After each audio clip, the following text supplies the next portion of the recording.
Well, good morning everybody, thank you very much for coming. So today we will be talking about, like in the moment, like probably everybody is already aware of OT, operational technology. We know that it's targeted by the state-sponsored threat actors and not very sponsored threat actors. And, like everybody knows, or at least when you've heard that we also need to start building SOCs for this environment. And if you will try to ever if you are in IT and trying to get in that world, you will understand that you don't speak language of those people. There is no trust. There is so much misunderstanding. It's just like almost like women from Venus, men from Mars, something like that situation. So we will see that actually in reality those two communities share a lot in common. So they actually, if you will basically listen to this talk and you will understand the major concept, it will give you so many talking points to actually talk to those people. But also you will understand that actually there is so much opportunities for cross-learning between these two domains. So basically I will be comparing, in this talk I will be comparing operations of the control room and of the analyst in the SOC. So maybe I'd like to quickly, why I'm kind of doing this type of, let's say, why do I have this knowledge? And it comes because for the past 12 years I've been doing offensive security in the cyber-physical domain. So basically, if you've ever been in the army and you know about the subversion, kinetic subversion, I do subversion by the means of cyber attacks. I take physical objects, whether it is processes or piece of machinery, I engineer the damage scenario, how can we make this break or explode or just degrade, and then I work backwards to develop necessary exploits for that. So I do that by the means of cyber attacks. So, and since we started this, like basically revolutionary that we need this industry 4.0, and that basically this is where this horror has started, because suddenly we need to converge this IT, OT, nobody knows even what is that. And all we know is that actually the computers exist in both domains, in the corporate security and the OT domain. Only that in the corporate domain we call it information technology or IT, and in the OT domain we call it operational technology. It's the same computers, different terms. And even though like computers typically subject to if you study informatics, so then you can manage computers. But for example, if in the IT domain it's really guys for the computer technologies, so the same computers are managed by the engineers in the OT domain. And obviously because they come from two different domains, when they try to manage those computers in the same way, they just basically have different opinions which are very conflicting. And this is where it's just like misunderstanding happening, and this is where if you start understanding the roles of each other and how much similarities we actually can have, we can actually start having good conversations. So, and of course, very important to remember that in the OT domain, the threat actors getting in those environments not just to be in them, but they actually targeted at physical process. And so basically at the core of what we are trying to protect is not the infrastructure as such, but we are trying to protect the physical process. And this is the key point, and we will see why. So when we think about, basically there is a gentleman in this room who is building actually OT SOC, and they're building separate SOC, separate enterprise SOCs and separate OT SOCs. Sometimes people argue that they should do the same. So how do we best build them? And basically, hopefully this information, this presentation will give you a little bit more information to think about it. So we will compare the professions of the analyst in the IT SOC and the operator in OT. And you would think that the only what is similar to them both is that it's a very stressful job, which is like every day it's just like really stressful. And this is something that they can talk about. But in reality, they have too many, really many more topics to speak about. So let's compare. So there are similarities and there are differences. So we will start from the basically a list of bullet points, and we will go one by one, like what is similar and what is different. So they both monitor, but in IT we monitor infrastructure, in OT we monitor physical processes. The difference start that in the IT we react to alerts, and in the OT we react to alarms. And there is already a fundamental difference even in this terminology. And again, do not use the wrong terminology, because an alert is something which draws your attention that potentially can become a long-term problem. An alarm is a sign of imminent danger. You need to react immediately. And this is already a fundamental difference. Do not confuse the words. So in IT we protect against threats which are always attributed to a human. There is always a human behind it. While in the OT we protect against hazards, which are always of a natural causes, but basically it comes from the physics. Well, now, of course, with a human behind it, physics can be induced by the human, but in general we are protected against the nature and physics. And then we start the most interesting part, because in IT we protect, we think like, wow, security properties is confidentiality, integrity, availability, and with those three terms you come to those guys and say, well, let's talk about it, and they have no idea what you're talking about. Like it tells them nothing. What is confidentiality in the physical process? Nothing. They have no idea. Because for them the number one priority is not confidentiality, not to prevent something like either intellectual property or customer data, but uptime. I need to maintain uptime. I need to be up and running. I need to be controllable, up and running. The electricity needs to be produced, even if we are under the attack. So this is the number one. And the reason why it is uptime is so important, because they are driven by the economic profit. So each time, so it's all they do all day long is they monitor the physical process and they try to keep it at the optimum, so they maximize the cost of their production. And it is so ingrained even in all the standards. So this is the safety standard IEC 61511, and you can see that there is alarm, blah, blah, and there is efficiency, there is quality, and there is a financial alarm. Here you're already losing a lot of money. It's ingrained into the standards. Money, money, money. So for example, when they speak about this is, for example, how one of the sensor signals, be it pressure, temperature, is and they know exactly, when they look at the sensor signals, they know exactly where you're still, so if you stay in the yellow, you're producing useful product of a useful quality, but you may lose money because you're not breaking the even, or you might be in profit, and you always want to be in a profit. Money is so ingrained, and if you're producing efficiently, if you're not losing money, you're automatically safe. So sometimes you will hear, oh, safety is paramount, blah, blah, blah. If you're profitable, if your process is stable, you're automatically safe. So they don't think about safety. Safety is there automatically. They think about money. So many times I've been like in control rooms, you'll see this, changes and something like, what has happened here? And they can tell you immediately, oh, that was last night, so bad, 600,000 euros. They know exactly, even like just looking how much they're losing. Sorry, I need to go back. Right, so the difference also that SOCs are frequently outsourced, while when we talk about the control room, it is always in-house. It is not even mostly, but it is always in-house, because you really... Can I ask a question? You said mostly in-house, there's a nice control room and everything, yes. But all the knowledge is with the vendor most of the time, correct? It's equipment. No, we are talking about equipment. We're now talking about production processes. So that's why it's... But the monitoring, there is a nice room. You just stole 1 minute of my presentation. Okay, sorry. I will do the same for you.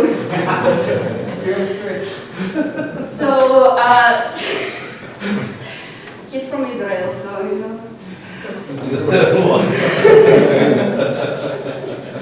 very subtle, like I will disrupt you and then will let me. So it's mostly because you see, like it takes years actually to become knowledgeable about your production processes, because there is no even such professional which will educate you to be in this profession. You are learning it by doing. So that's why it is always in-house. So, and what we also will see in this presentation, and I am understanding that I will not be able to run through all the slides, I will have to jump through some of them, but what we will see that the job of the OT SOC analyst, of the SOC analyst, it's a very creative job. There is nothing standardized about it. There is no established ways of doing things, while in the process control, everything is standardized, everything is the standard, everything is calculated by mathematics, and we will see that. And well, in OT, in IT, like you wear the clothes of your choice, basically, it's up to your creativity, and of course, if you are working in the control room, you have to wear the specialized clothes. For some people, it's actually advantage because they're saving money, they actually give you very robust clothes which will last you for 10 years. So, and now let's see, so in general, the infrastructure which we are building there to monitor either IT infrastructure or operational processes, they're actually the same. So let's go quickly through the structure of SOC. So this will be approximate, in a nutshell, this is the infrastructure which we build in SOC. So we start everywhere from the events. We collect certain events, be it firewall logs or certification events or anything. And then of course we need rules to process those events. So for example, like those rules can be written in many different ways. So I don't know if you've ever heard about Florian Ross, my very good friend from Germany, who creates a standard of how you can write the rules which are integratable with many security products. Then, of course, you can also write your own rules in-house, or you can purchase them and basically import. Sometimes it is for money, sometimes it is free. Then, of course, once you process your events, you need to visualize them. So, for example, one of the famous tools to visualize is Splunk. And then, of course, for everything, once you detect it in alert, you need to assign a ticket. It's either Jira or TRS, whatever you prefer. And if you have a little bit more money, then you can also afford to have a SIEM or something which will actually allow you to correlate events, because the beauty is that you get the most value if you are able to correlate certain events. So this is how the QRadar looks like a lot of information, very confusing. So, and then when we talk about source of events, it is really, again, it's all creativity and basically also based on the money and how many people you have. Because the more events you want to collect, you need more money, it will cost a lot of, you need to hire more people. So, and you basically decide yourself, based on your knowledge, your preferences, or maybe what friends has suggested, you decide like which lots you are going to collect. And then when you decide, for example, on rules, like how I'm going to process those events. Of course, the easiest one, we probably have seen this pyramid of pain, so you can basically have hash values of the known malware, known bad IP addresses, known bad domain names, and then starts the most interesting part, which is difficult to detect, like some artifacts, tools, and TTPS. So again, it really depends what you want and what you're capable of detecting. And this is why, for example, when we speak about indicators of compromise, they're actually written in such a way that depending on the variant of the sample and depending on what logs you are collecting and how you're processing them, it gives you a lot of options basically how to detect. So this is the way the good IOCs are written exactly for those amount of different options. But again, it's all of creativity. And then you have, of course, I call it tiers of ticket response, because SOC consists of 3 tiers. You have tier 1, when you basically get the event, assign the ticket, and then you pass it to tier 2. Then you have already a first level of the incident response. Typically, it is something kind of, trivial. It's not non-infection, maybe adware, to clean machine. You need to scan the neighboring machine whether they already got infected, you clean it, and so on. And then in tier 3, this is where you get already full-fledged incident response, where you need to start really investigating. And this is where you have SOC engineer, incident responder, reverse engineering person, and threat intelligence, and whatnot. And it really depends what you outsource and what you keep in-house. So sometimes tier 1 and tier 2 is what you outsource and you keep in-house tier 3, but sometimes it's vice versa. You have your tiny SOC for tier 1 and tier 2, and everything which is more serious you outsource, you basically hire the consultants. It's really you decide, every organization decide what you outsource, what you keep in-house, or maybe you have both, but typically it's never. Especially tier 1 is typically outsourced. Now let's see how the control room basically infrastructure looks like. And it's actually absolutely the same. You have events, you have, for example, on the example of distributed control system, could be SCADA or whatever, you have system which will process those events, you have visualization, and you have shift report. So, but the difference, of course, is that the sources of OT data, of events, they are standardized, they are known, there is no surprises. It is all the same. So of course the sensor signals is number 1, you have equipment status, you have safety system, alarm from prepackaged units, it is at the bottom, which come already with certain events, but it is all known. And again, even if you go to the standards, they will tell you how to build such system and from where to collect events. It is already prescribed, no creativity, and you have to follow the rules. So when we speak about visualization also, there is very standardized ways how to visualize events. So we have human-machine interface, which is very visual, which tells you exactly what is happening where. And even the way of projection lights, this coloring, it is very standard. And it doesn't matter which vendor you go, whether it's Siemens, Schneider, or Honeywell, This is a standardized color because red is critical, purple is medium critical, and yellow is basically information. So it is all standardized. Where is a very big difference is that in OT we have historians.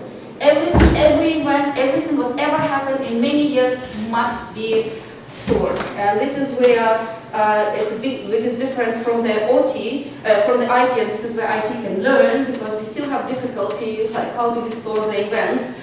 Everything is logged. So we have really the super expensive software, basically called historians, where you have lossless and lossy compressions, and we know how to store terabytes of data in a way which can preserve all necessary events. But everything years ahead has to be stored. Now let's talk about like one big difference which is actually critical and which will tell you whether you should combine the socks or not, is alarm tuning.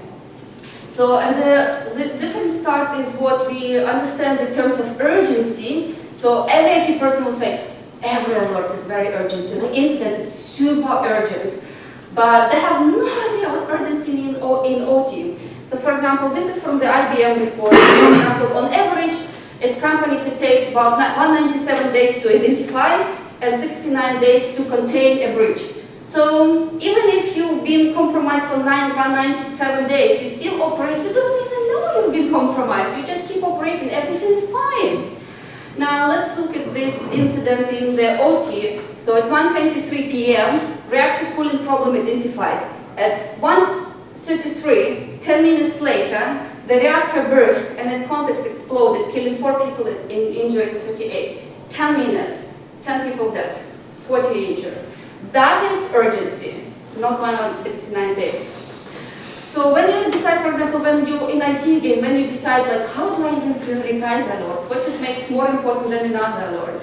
So different organizations follow different rules. Some decide like they take the NIST standard on the security controls, which will always tell you there is a gigantic Excel spreadsheet which will tell you this is more important, and you can follow that basically guidance to prioritize your alerts. Some people use a MITRE attack framework. So for example, if this is an alert which comes from the later stage of the exploitation kill chain, then it is more critical alert. Some organizations like follow, for example, if it is Active Directory, it is more critical. If it is your critical application, it is more critical, or maybe customer servers. For example, if you're a bank or if you're an Amazon, that is if something what is serving your customer, that alert is more critical. So in general, it's all heuristics. It's your preference, it's your knowledge, it is maybe consultancy. So it can be threat-driven, it can be policy-driven, it can be anomaly-centric. But it is all, you know, like frequently you even look at the, like you talk to the analyst in OT, like in IT, like, you have this, you've written this rule 2 months ago, like, why did you write it in that way? He says, I don't even remember. At that time it made sense. Right now I cannot even remember why. But it is all about heuristics. But in OT, it's all standardized. So this is, for example, I have a hobby of collecting information which shouldn't be there from the internet, from open sources. And this is a document from a real petrochemical company in the Middle East. This is a document on alarm management.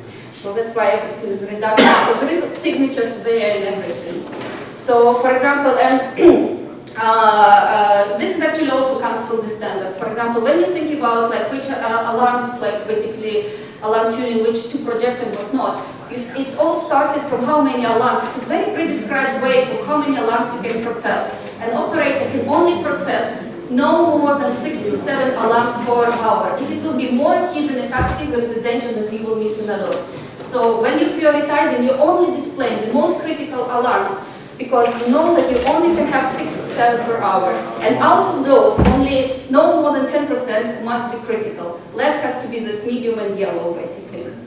So, and what you also will understand that in OT, maybe from that first example, which I gave already, you understood that in OT is actually time means money. So this is the example for that. So this is from the document which I just told you. So for example, as you can see, here we have medium criticality alarms, so it means that you have response time of 5 to 15 minutes. If you're not responding within 15 minutes, the loss will be about from 1 to 10 million, or if it was emergency, it will be more than 10 million. So if you can see like minor effect, minor, they don't care about that. It's really not important. 10 to 10K. Can ITs think about such budgets? You will never get that money even for pen tests. Like if you will get like 10K for the pen test once in 2 years, you're lucky. For them, it's just like we lost this money, we don't care.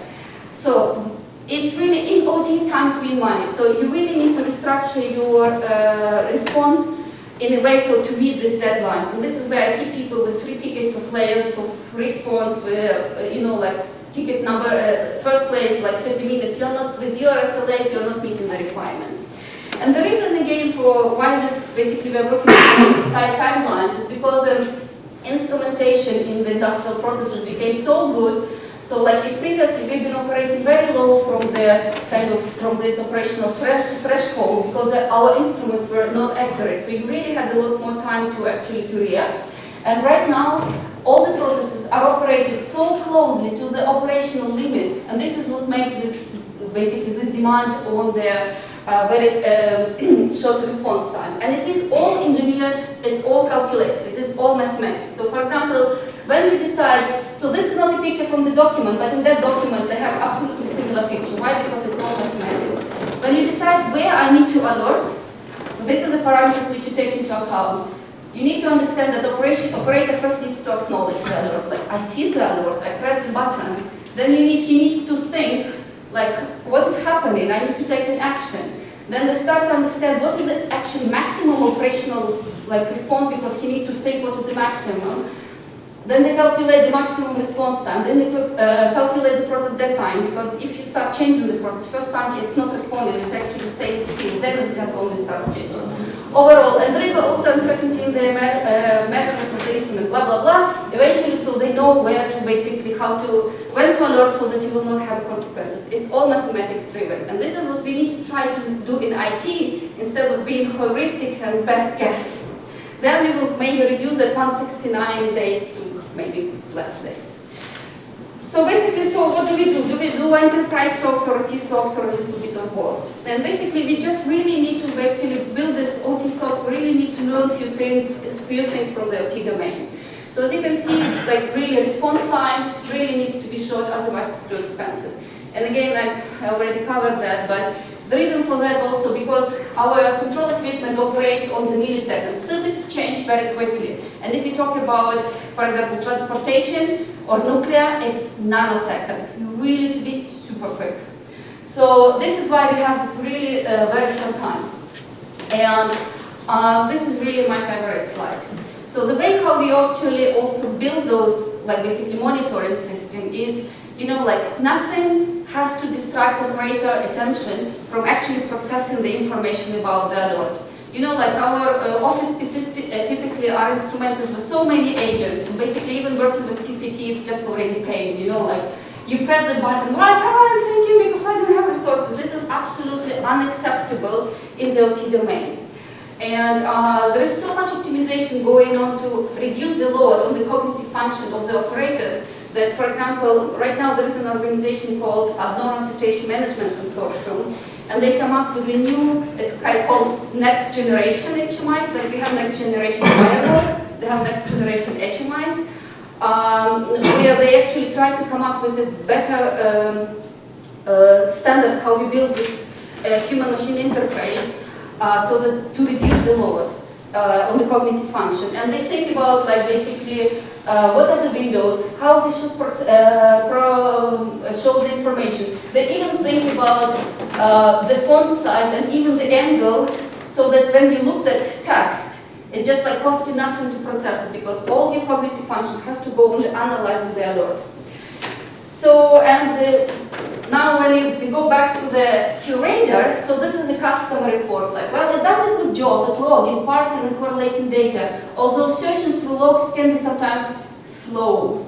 As you can see, the curator is actually now officially partners with several industrial vendors, and they now claim that they are a perfect tool, a perfect thing for the OT SOC. Not.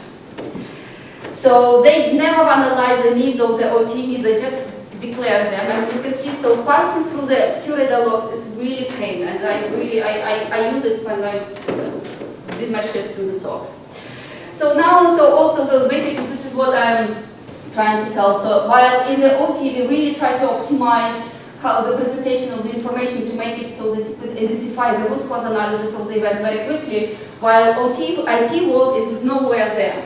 But also you need to understand what to visualize. So for example, this is really nothing to understand, but for example, since I do a lot of offensive work, you know, like I look at the infrastructures in attacker, and I always try to visualize for myself the infrastructure. I know where I need to find which information or what is a good exploitation point. So you need to know how the attackers will be exploiting industrial control systems and represent it to the people who is monitoring them so that they could detect it in the right places with the right information. And this is where the IT world, who is trying to enter this, you know, so-called of OT, is nowhere there. They are not even trying to conduct such analysis. Also, of course, you need to meet those requirements, because in OT we have such a strong requirement for historical logging, while in IT we have ring buffers which last you several days, and this is right now, like if you have like something like CrowdStrike, it produces a terabyte of data, so your management is now telling you like, can you please reduce the storage, it's too expensive, like because we don't have the good really compression algorithm, how to restore this large amount of security alerts in an efficient way. And this is where again we can learn something from the OT, because they have already all of that knowledge. And where we need a little bit to become better is, you know, in IT especially, if you have really high-profile events, we really don't share the incident response and forensic data. We share some, maybe some indicators of compromise, maybe hashes of some samples, but we really don't share much information, like a full timeline through the entire kill chain. Like in the best case, we will share some attribution data.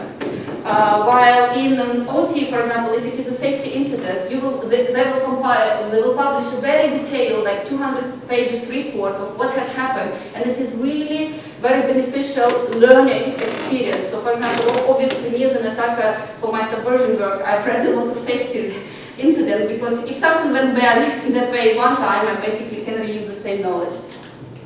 So that's it, we are at the end. So basically, what I was just trying to say that there is a lot of similarities in the job functions, and you know, like you can always try to find like similar speaking points, which will make you, you know, warm up to each other, start understanding each other better, maybe ask the right questions. But of course, you need to understand each other better, each other's priorities, vocabulary, and context of that vocabulary. That is something that you need to learn. Well, basically, this is pretty much it. You know, like, make Industry 4.0 great again, like, echoing President Trump. That's it. Thank you very much.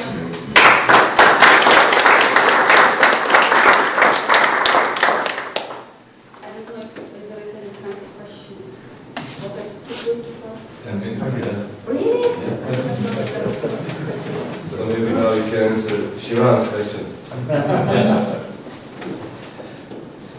Yes, for the equipment, and actually, so this is where I don't have the slide. No, I don't have that slide. Yeah, unfortunately, I don't have that slide. Yes, so basically, for the equipment, of course, because I was comparing the control room. In the control room, sometimes you do forward equipment alerts, sometimes you do, sometimes mostly not. It will stay all in the on the engineering workstation. And that is basically, yes, indeed, what you are solving mostly with the vendor. And even vendor, unfortunately, does not know own equipment. So if the incident is happening and if a piece of equipment is compromised, they don't even have tools. So this is what has happened in the Triton attack. They did not have tools to analyze it. We actually had to use malware, basically the backdoor which the attacker has installed on the safety controller to actually conduct the forensic analysis of the equipment, because it was basically allowed you to read the memory and write into the memory. So we basically use the attack tool to do forensic work on the equipment. So the attacker obviously knew the tool, the equipment much better than the vendor itself. Vendor had no tools to conduct any forensics. So this is unfortunately a big disadvantage. And for me, it's a big disappointment, because, for example, right now, even if you take academia or like freelancing researchers, they really write so many fantastic tools. They understand embedded systems, and they really can do this analysis. Just hire them, pay. They don't need to pay so much. Why don't you develop those tools? But unfortunately, we are still nowhere there. Standardization or smart design of systems, what do you think? What do you mean by standardization? So do we need standards for how to perform like SOC activity related to all yes, these I would systems? say, We just have vendors with better design or better processes by designing their product. vendors will never do better design, they will never do anything, they will not do anything smart or creative. So the standardization will help. If standardization will be creative and forward-looking, then at least it will force them to redesign. We've discussed this morning, so for example, if you take Siemens equipment, because somehow it always makes to the news, a favorite research target, so they keep trying to improve their authentication algorithms on the PLCs, on their controllers. And as soon as they introduce something new, within 6 months there is a master thesis in some university around the world which will break it. It's just like, it's not even state-sponsored threat actor, it's a student who needs to fulfill the requirements of master's degrees. And it's just like, and they already in the past, like maybe 5 to 6 years, there have been probably like 10 papers on break-in authentication scheme in the Siemens PLCs. And you would think like, well guys, cannot you acknowledge that you are not good at it? Maybe you need to hire some external professional which will design for your authentication scheme, because it's not buffer overflow, it's not software bug. It is a architectural design of how they do authentication. And they just keep coming with some basically in-house nonsense, which does not work. So that's why I kind of more like for standardization. Can we, so for example, like what we have, the proven libraries for cryptography.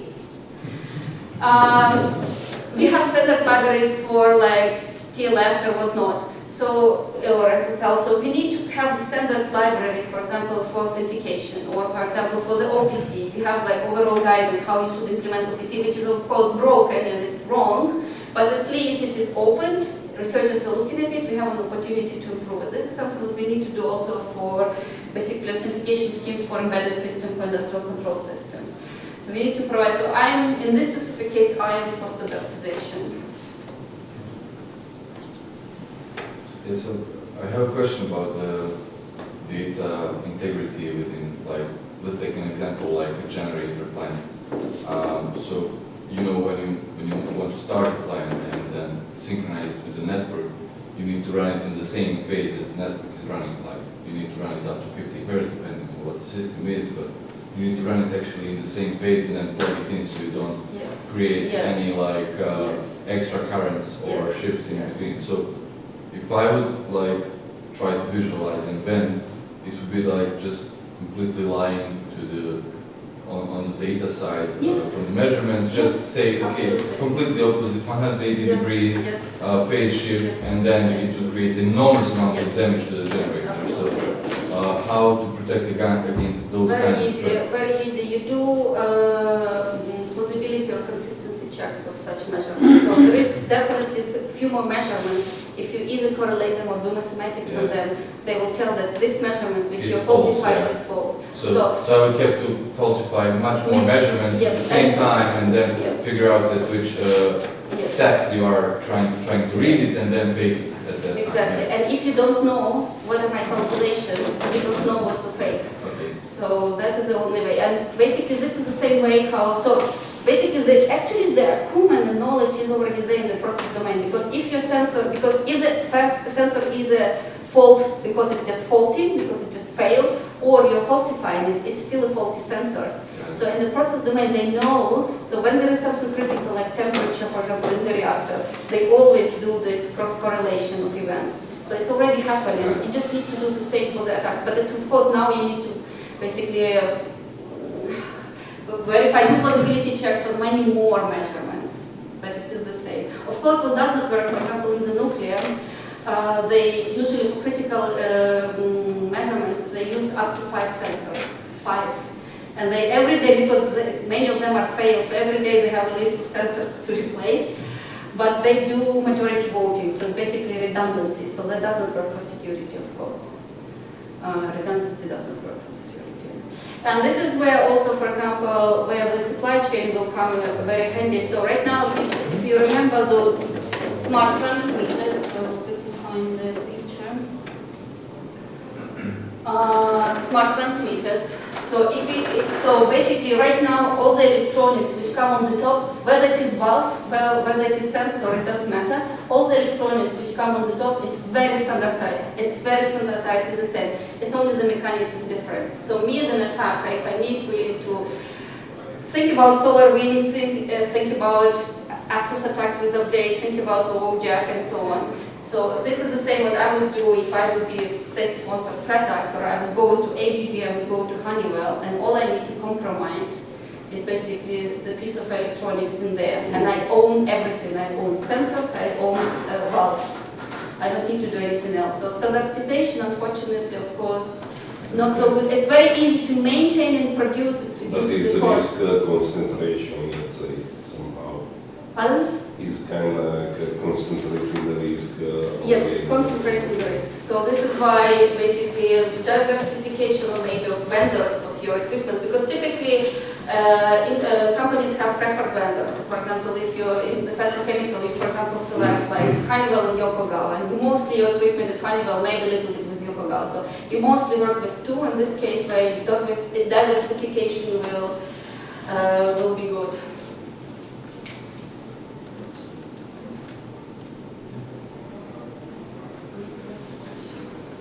And again, so you're absolutely right with this, like kind of, like basically, when you sit in the control room, even if I will fake, like for example, even one unit of operations, like because all the other units are there, so the effect of this always propagates downstream, and it also has impact on the upstream. You will always quickly see that like something is not right here because things are changing here, things are changing here. So as an attacker, so again, I'm specializing in offense. Like I never know to which extent the effect of my attack will be visible in other sensor signals. So I don't know even how far it will propagate, how fast it will propagate, how much I need to falsify. So this is why falsification, the most accurate is, for example, on the sensors, on the transmitter itself, but it doesn't scale. From the attack standpoint, it doesn't scale. You want to falsify probably screens. It's much more easier. It's much more less effort. But HMIs are Windows machines, so if you deploy really standard security tooling, so it will make also my life difficult to maintain my presence in there so here you don't have any visibility. If I falsify anything, there is no way you can know about it, but it's much more difficult and it doesn't scale. HMI, a little bit easier, but I might be detected. So there are pros and cons trade-off.